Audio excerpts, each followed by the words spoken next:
Bismillahirrohmanirrohim. Assalamualaikum warahmatullahi wabarakatuh. Perkenalkan, nama saya Zalda Ninggrati dengan NIM E1E120-104.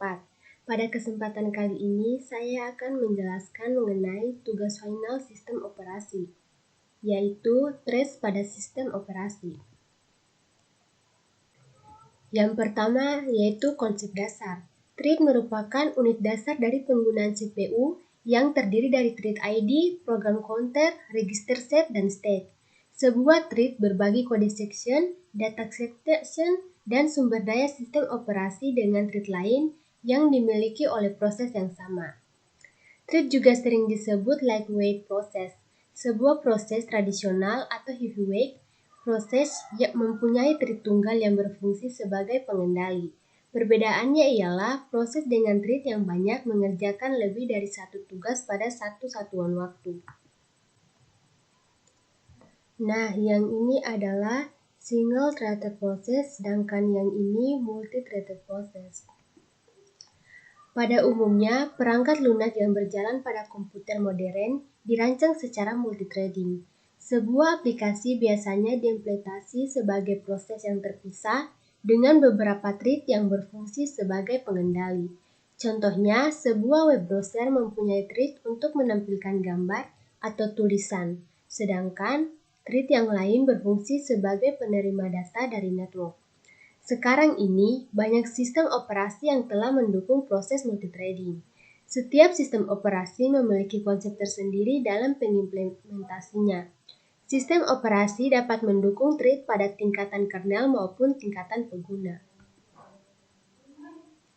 Keuntungan thread. Keuntungan dari program yang multithreading terbagi menjadi 4 kategori, yaitu yang pertama responsif. Aplikasi interaktif menjadi tetap responsif meskipun sebagian dari program sedang diblok atau melakukan operasi yang panjang kepada pengguna. Umpamanya, sebuah thread dari web browser dapat melayani permintaan pengguna, sementara thread lain berusaha menampilkan gambar. Yang kedua, berbagi sumber daya. Thread berbagi memori dan sumber daya dengan thread lain yang dimiliki oleh proses yang sama. Keuntungan dari berbagi kode adalah mengizinkan sebuah aplikasi untuk mempunyai beberapa thread yang berbeda dalam lokasi memori yang sama. Yang ketiga, ekonomis. Pembuatan sebuah proses dibutuhkan pengalokasian memori dan sumber daya. Alternatifnya adalah dengan penggunaan thread. Karena thread berbagi memori dan sumber daya proses yang memilikinya, maka akan lebih ekonomis untuk membuat dan konteks switch thread. Akan susah untuk mengukur perbedaan waktu antara proses dan thread dalam hal pembuatan dan pengaturan. Tetapi, secara umum, pembuatan dan pengaturan proses lebih lama dibandingkan thread. Pada Solaris, pembuatan proses lebih lama 30 kali dibandingkan pembuatan thread, dan konteks switch proses 5 kali lebih lama dibandingkan konteks switch thread. Yang keempat, utilisasi arsitektur multiprosesor. Keuntungan dari multithreading dapat sangat meningkat pada arsitektur multiprosesor, di mana setiap thread dapat berjalan secara paralel di atas prosesor yang berbeda. Pada arsitektur prosesor tunggal, CPU menjalankan setiap thread secara bergantian, tetapi hal ini berlangsung sangat cepat sehingga menciptakan ilusi paralel. Tetapi pada kenyataannya, hanya satu thread yang dijalankan CPU pada satu satuan waktu. Satu satuan waktu pada CPU biasa disebut time slide atau kuantum. Kerugian multithreading. Kerugian dari program yang multithreading yaitu yang pertama, multiply thread bisa mengganggu satu sama lain saat berbagi hardware resource, misalnya cache memori. Yang kedua, execution time. Waktu proses dari sebuah single thread tidak dapat diimprove atau ditambah, tapi malah bisa diturunkan. Ini terjadi karena penurunan frekuensi yang dibutuhkan ketika terjadi pergantian thread yang berjalan. Yang ketiga, harus ada dukungan dari hardware ataupun software untuk melakukan multithreading. Selanjutnya, thread pengguna dan kernel. Yang pertama, thread pengguna. Thread pengguna didukung kernel serta diimplementasikan dengan pustaka thread pada tingkatan pengguna. Pustaka menyediakan fasilitas untuk pembuatan thread, penjadwalan thread, dan manajemen thread tanpa dukungan dari kernel. Karena kernel tidak menyadari user level thread, maka semua pembuatan dan penjadwalan thread dilakukan dalam ruang pengguna tanpa campur tangan kernel. Oleh karena itu, thread pengguna biasanya dapat cepat dibuat dan dikendalikan. Tetapi, thread pengguna mempunyai kelemahan untuk kernel thread tunggal. Salah satu thread tingkatan pengguna menjalankan blocking system call, maka akan mengakibatkan seluruh proses diblok, walaupun ada thread lain yang dapat jalan dalam aplikasi tersebut. Contoh pustaka thread pengguna ialah Proxys pthreads, Match Threads, dan Solaris Threads. Yang kedua, thread kernel. Thread kernel didukung langsung oleh sistem operasi. Pembuatan, penjadwalan, dan manajemen thread dilakukan oleh kernel pada kernel space. Karena pengaturan thread dilakukan oleh sistem operasi, maka pembuatan dan pengaturan kernel thread lebih lambat dibandingkan user thread. Keuntungannya adalah thread diatur oleh kernel. Karena itu, jika sebuah thread menjalankan blocking system call, maka kernel dapat menjalankan thread lain di aplikasi untuk melakukan eksekusi. Keuntungan lainnya adalah pada lingkungan multiprosesor, kernel dapat menjadwal thread-thread pada prosesor yang berbeda. Contoh sistem operasi yang mendukung kernel thread adalah Windows NT, Solaris, dan Digital Unix. Selanjutnya, model multithreading. Yang pertama, yang ini, model many to one. Model many to one memetakan beberapa thread tingkatan pengguna ke sebuah thread tingkatan kernel. Pengaturan thread dilakukan dalam ruang pengguna sehingga efisien. Hanya satu thread pengguna yang dapat mengakses thread kernel pada satu startup. Jadi, multiple thread tidak dapat berjalan secara paralel pada multiprosesor. Thread tingkat pengguna yang diimplementasi pada sistem operasi yang tidak mendukung thread kernel menggunakan model many to one. Yang kedua, model one to one. Model one to one memetakan setiap thread tingkatan pengguna ke thread kernel. Ia menyediakan lebih banyak konsultansi dibandingkan model many to one. Keuntungannya sama dengan keuntungan thread kernel.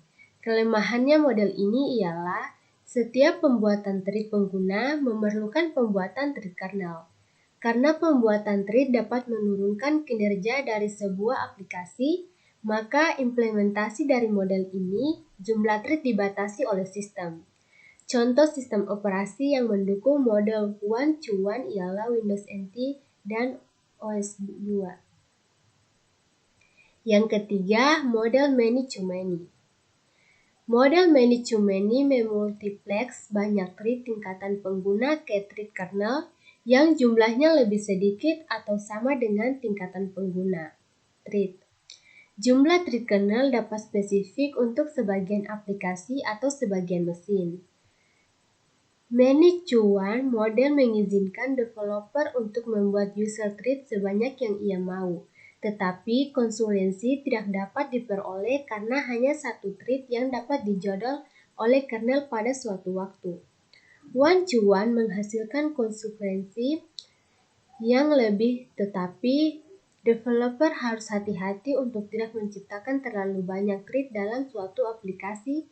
Dalam beberapa developer hanya dapat membuat thread dalam jumlah yang terbatas. Model many to many tidak menderita kelemahan dari dua model di atas. Developer dapat membuat user thread sebanyak yang diperlukan, dan kernel thread yang bersangkutan dapat berjalan secara paralel pada multiprosesor. Dan juga ketika suatu thread menjalankan blocking system call, maka kernel dapat menjadwalkan thread lain untuk melakukan eksekusi. Contoh sistem operasi yang mendukung model ini adalah Solaris, Iris, dan Digital Unix. Selanjutnya, fork and access system call. Terdapat dua kemungkinan dalam sistem Unix jika fork dipanggil oleh salah satu thread dalam proses. Yang pertama, semua thread diduplikasi. Yang kedua, hanya thread yang memanggil fork. Kalau thread memanggil access system call, maka program yang dispesifikasi di parameter access akan mengganti keseluruhan proses termasuk thread dan LWP. Penggunaan dua versi dari fork di atas tergantung dari aplikasi. Kalau access dipanggil seketika sesudah fork, maka duplikasi seluruh thread tidak dibutuhkan. Karena program yang dispesifikasi tidak di parameter access akan mengganti seluruh proses. Pada kasus ini cukup hanya mengganti thread yang memanggil fork. Tetapi jika proses yang terpisah tidak memanggil access sesudah fork, maka proses yang terpisah tersebut hendaknya menduplikasi seluruh thread. Selanjutnya, cancellation. Thread cancellation ialah pemberhentian thread sebelum tugasnya selesai. Umpamanya, jika dalam program Java hendak mematikan Java Virtual Machines (JVM), sebelum JVM dimatikan, maka seluruh thread yang berjalan harus dihentikan terlebih dahulu. Thread yang akan diberhentikan biasa disebut target thread. Pemberhentian target thread dapat terjadi melalui dua cara yang berbeda. Yang pertama, asynchronous cancellation, atau suatu thread seketika itu juga memberhentikan target thread. Yang kedua, deferred cancellation, atau target thread secara periodik memeriksa apakah dia harus berhenti. Cara ini memperbolehkan target thread untuk memberhentikan dirinya secara terurut. Hal yang sulit dari pemberhentian thread ini adalah ketika terjadi situasi di mana sumber daya sudah dialokasikan untuk thread yang akan diberhentikan. Selain itu, kesulitan lain adalah ketika thread yang diberhentikan sedang mengupdate data yang ia bagi dengan thread lain. Hal ini akan menjadi masalah yang sulit apabila digunakan asynchronous cancellation. Sistem operasi akan mengambil kembali sumber daya dari thread yang diberhentikan. Tetapi seringkali sistem operasi tidak mengambil kembali semua sumber daya dari thread yang diberhentikan. Alternatifnya adalah dengan menggunakan deferred cancellation. Cara kerja dari deferred cancellation adalah dengan menggunakan satu thread yang berfungsi sebagai pengindikasi bahwa target thread harus hendak diberhentikan. Tetapi pemberhentian hanya akan terjadi jika target thread memeriksa apakah ia harus berhenti atau tidak. Hal ini memperbolehkan thread untuk memeriksa apakah ia harus berhenti pada waktu di mana ia dapat diberhentikan secara aman yang aman. Thread merujuk tersebut sebagai cancellation points. Pada umumnya, sistem operasi memperbolehkan proses atau thread untuk diberhentikan secara asinkronous. Tetapi pthread API menyediakan deferred cancellation. Hal ini berarti sistem operasi yang mengimplementasikan pthread API akan mengizinkan deferred cancellation.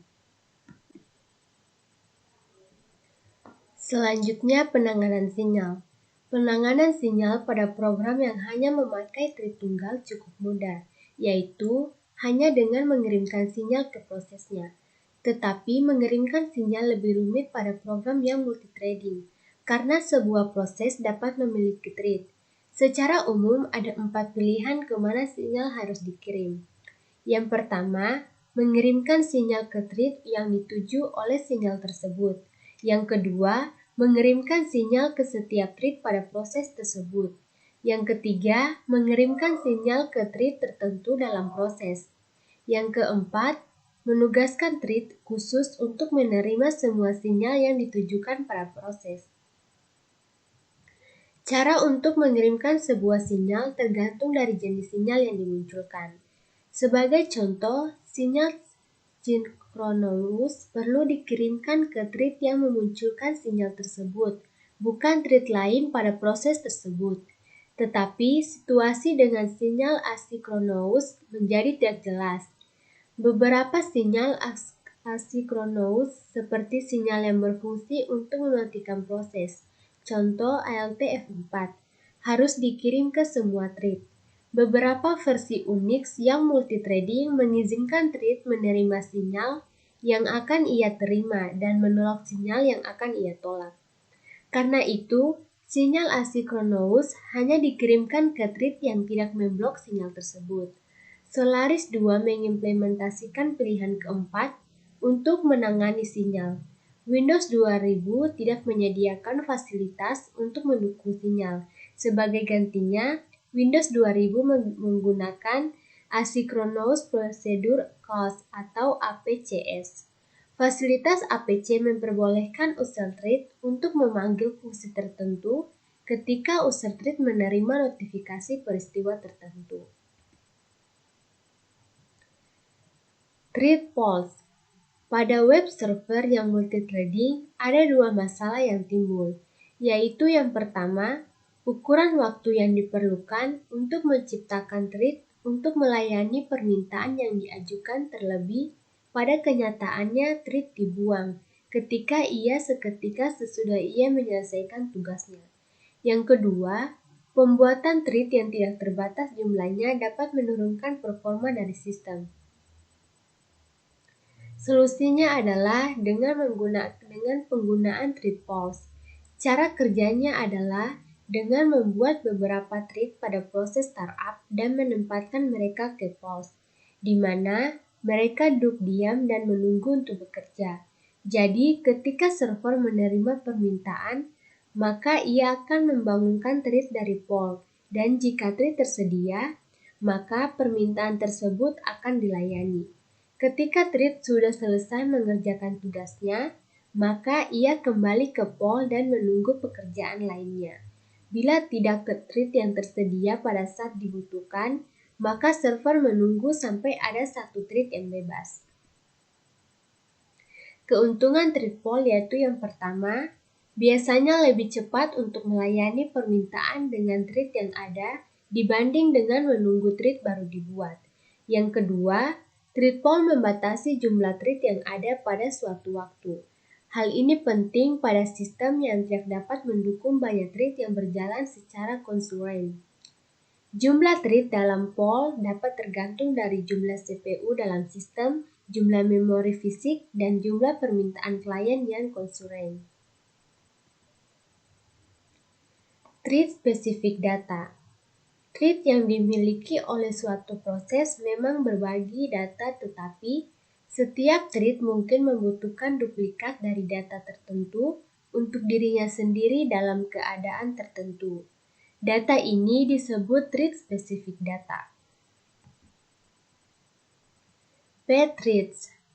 Pthreads merujuk kepada POSIX standar IEEE 1003.isi, mendefinisikan sebuah API untuk pembuatan thread dan sinkronisasi.